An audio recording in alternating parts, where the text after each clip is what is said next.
সবাই। আশা করছি প্রিয় ভাই বোনেরা ও দিদিমণিরা কাছে কিংবা দূরে, দেশ কিংবা দেশের বাইরে, যে যেখানে আছেন আল্লাহর আশীষ রহমতে সবাই অনেক বেশি ভালো আছেন এবং সুস্থ আছেন। আমিও আলহামদুলিল্লাহ। এই তো আপনাদের মাঝে আবার ফিরে এসেছি নতুন দিনের নতুন একটা ভিডিও নিয়ে। আশা রাখতেছি আমার আজকের ভিডিওটিও আপনাদের কাছে ভালো লাগবে ইনশাআল্লাহ। তো আমার সাথে থাকুন আর দেখতে থাকুন। এই তো অক্টোবরে কিন্তু চা নাস্তা হয়ে গেছে। চা নাস্তা বলতে আজকে কিন্তু গরম ভাত রান্না করেছি। তো সকালবেলা তো এতটাই তাড়াহুড়া থাকে যে আর এই চুলাটা ক্লিন করতে পারিনি। তো এখন এই তো আবার দুপুরে রান্না বান্নার আগে ক্লিন করে নিতেছি।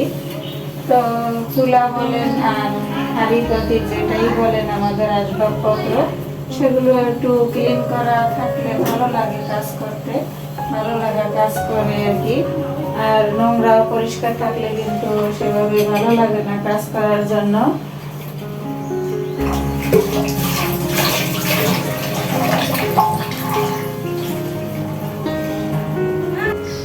এই তো খুব সুন্দর করে চুলাটাকে ক্লিন করে নিয়েছি। আর গতকালকে এত পরিমাণে বৃষ্টি হয়েছে যা বলার মতো নয়। অনেক বৃষ্টি হয়েছে, সেই সাথে অনেক জ্বরও হয়েছে। আমি তো একেবারে ভয়ই পেয়ে গিয়েছিলাম যে হঠাৎ করে এত বৃষ্টি, একেবারে ভরপুর বর্ষার মতো বৃষ্টি হয়েছিল।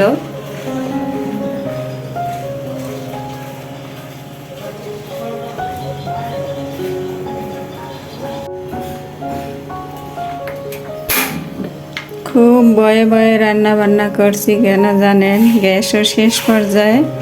আর ওদিকে ইন্ডাকশন কুকারটা আবারও নষ্ট হয়ে গেছে। তো দেখি এবার কি করা যায়। অফ ক্যামেরায় পাতলা ডাল অলরেডি রান্না হয়ে গেছে। আর এখন এই তো ভাতটা বসিয়ে দিলাম। তো ভাতটা এখানে হতে থাকবে আর আমি অন্যান্য কাজগুলো সেরে আসব। আমি তো ভাত রান্না করি না, ভাত এবং ডাল চুলায় রান্না করি না, সেই জন্য আমার হয়তো বেশি ভয় লাগছে যে না জানি এখনই সিলিন্ডারটা শেষ হয়ে গেল। মোটামুটি হাতের কাজগুলো সেরে কিচেনে চলে আসছি। তো এই তো ভাত বসিয়ে দিয়েছি চুলায়। অনেক দিন পর চুলায় ভাত রান্না করছি। আর এদিকে অফ ক্যামেরায় পাতলা ডালটা রান্না হয়ে গেছে। তো খুব ভয়ে ভয়ে কাজ করছি আজ দুদিন ধরে। আমার ইন্ডাকশন ওভেনটা নষ্ট হয়ে গেছে।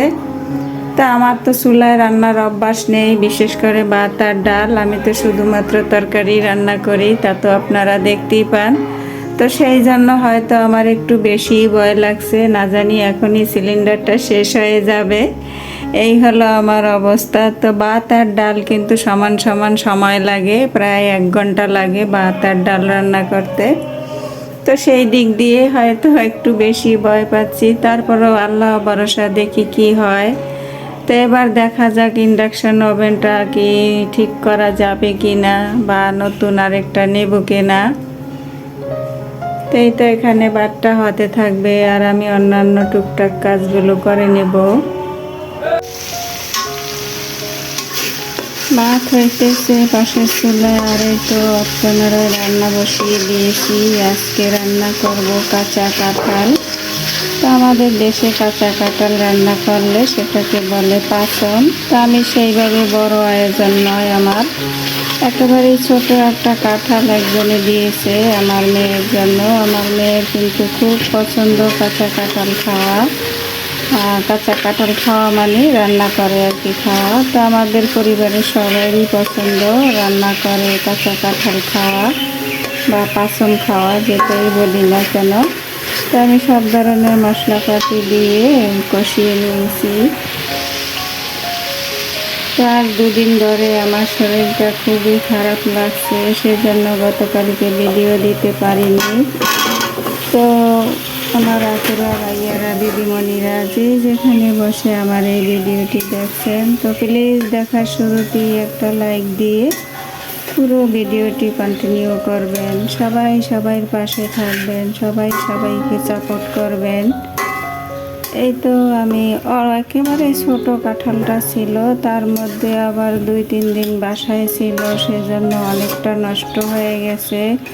ওই যে আমার শরীরটা ভালো লাগছে না, তাই আর কাটতে পারছিলাম না, তো এখানে কিছু আলু দিয়েছি, আরও সবজি আছে, এগুলো একটু কিছুক্ষণ কষিয়ে নেব, ওই আলুগুলো আর কাঁঠাল, তারপরে অন্যান্য সবজিগুলো একে একে দিয়ে দেব।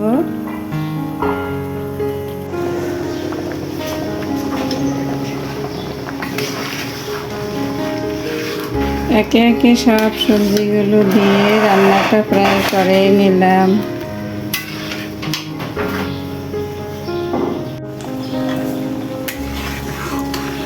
তো কাঁঠাল আর আলু কষিয়ে তারপরে প্রয়োজন করা কিছু সিমের বিচি ছিল, তারপরে যে বুটের ডাল ছিল, তো সেগুলো দিয়ে দিলাম। অফ ক্যামেরাতেই রান্নাটা করে নিলাম।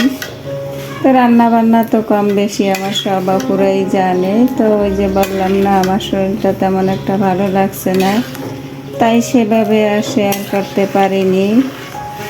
এই তো রান্নাটা প্রায় হয়ে গেছে, আর 2-3টা বলক আসলেই আমি নামিয়ে নেব।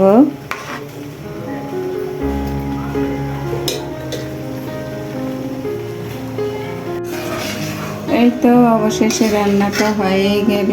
কাঁচা কাঁঠাল দিয়ে সবজি রান্না বা এসর বা পাঁচন, যেটা বলেন আর কি, যার যেটা খুশি, এক এক জেলায় এক একটা বলে। দেখছেন একেবারেই সীমিত, অল্প ছোট্ট একটা কাঁঠাল। তো আমি এখানে শুধুমাত্র সিমের বিচি, মিষ্টি কুমড়, তারপরে আলু, এগুলাই অ্যাড করেছি। কাঁঠাল কম তো সেই জন্য কম দিয়েছি, আর হচ্ছে বুটের ডাল। তো কাঁঠাল বেশি হলে কিন্তু আরও বিভিন্ন পদের সবজি বেশি বেশি করে ব্যবহার করা যায়। তো আমার যেহেতু কাঁঠাল পরিমাণে কম, আমি সবজিটাও কমই ব্যবহার করেছি। মাশাআল্লাহ, কালারটা খুবই সুন্দর হয়েছে। তো কাঁচা কাঁঠাল রান্না করে খেতে কে কে পছন্দ করেন, চাইলে কমেন্টে জানাতে পারেন। আমাদের তো খুবই ভালো লাগে। তো আমার ভিডিওটি আজ এ পর্যন্তই। দেখা হবে আবার নতুন কোনো ভিডিওর মাধ্যমে। সেই পর্যন্ত সবাই ভালো থাকবেন, সুস্থ থাকবেন, নিরাপদে থাকবেন। সবাই সবার জন্য দোয়া করবেন। আল্লাহ হাফেজ। আসসালামু আলাইকুম ওয়া রাহমাতুল্লাহি ওয়া বারাকাতুহু।